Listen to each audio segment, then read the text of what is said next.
you've been in the field for such a long time. I want to ask you, firstly, it's nothing related to the pandemic, but I want to ask you, because many people who are asking us, can you interview Tallur? And in a way, they want to know what you were like when you were young, when you were at college, and want to ask you what did you go through as a student, and what was your learning curve? What excited you as an art student, and what in a way made you, if you could go into the details of in your childhood, some special moments that because of which made you realize that, you know what, I want to do art. Is there anything like that?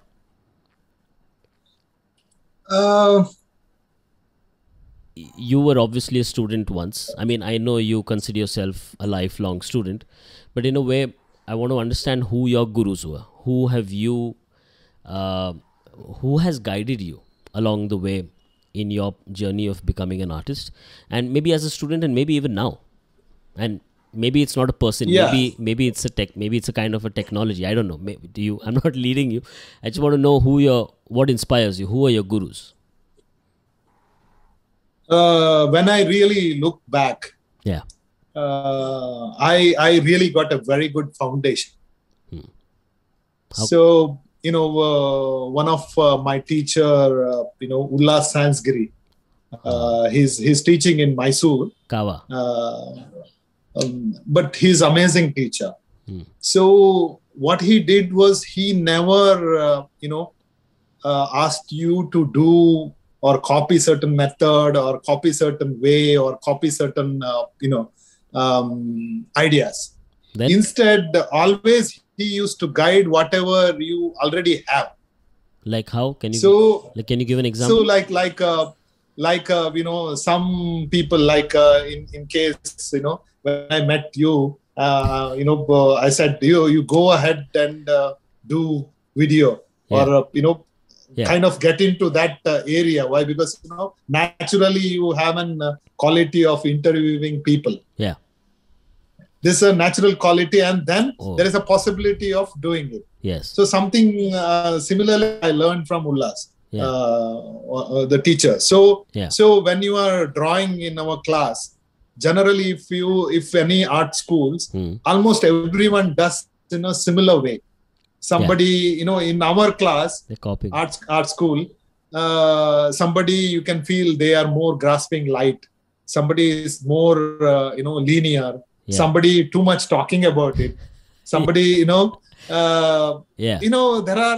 are students of different qualities, right? Yes. So now, accordingly, if you guide, then they can explore more their own qualities. Otherwise, what happens? It's a little bit different than the British kind of teaching.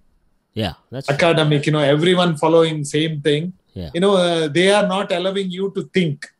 Instead, they are allowing, they are asking you to follow certain things. True. But now, if you go to Britain, you have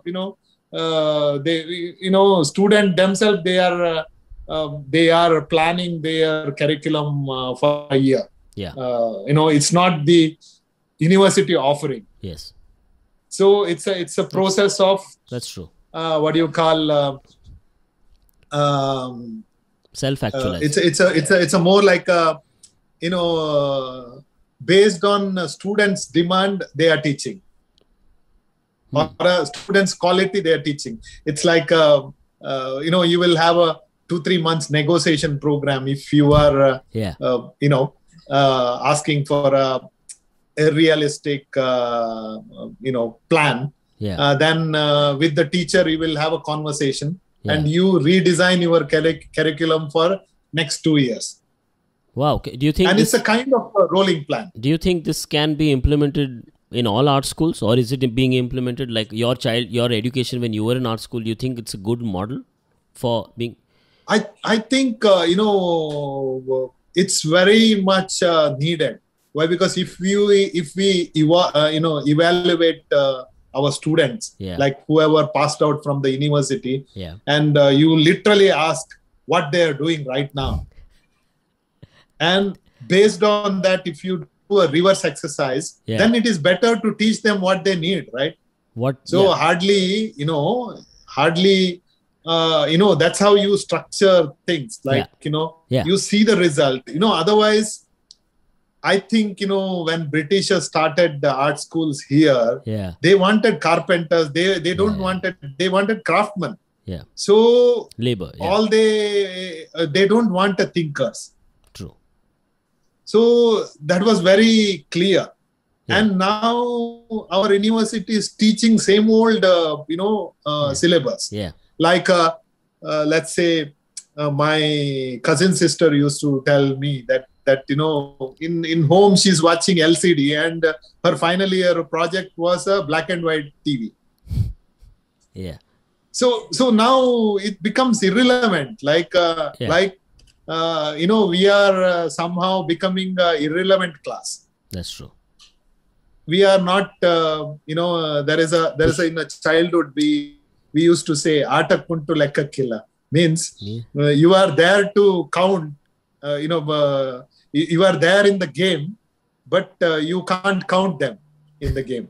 Like small kids and all, when they play, you ask, the mother will say, "Oh, no. He also, let him involve in your game." Yeah. But then we just say, "Yeah, he's there, but he's not there." Yeah. It's the same thing going to happen in the world scene, that we are there in the game, but they will not count us.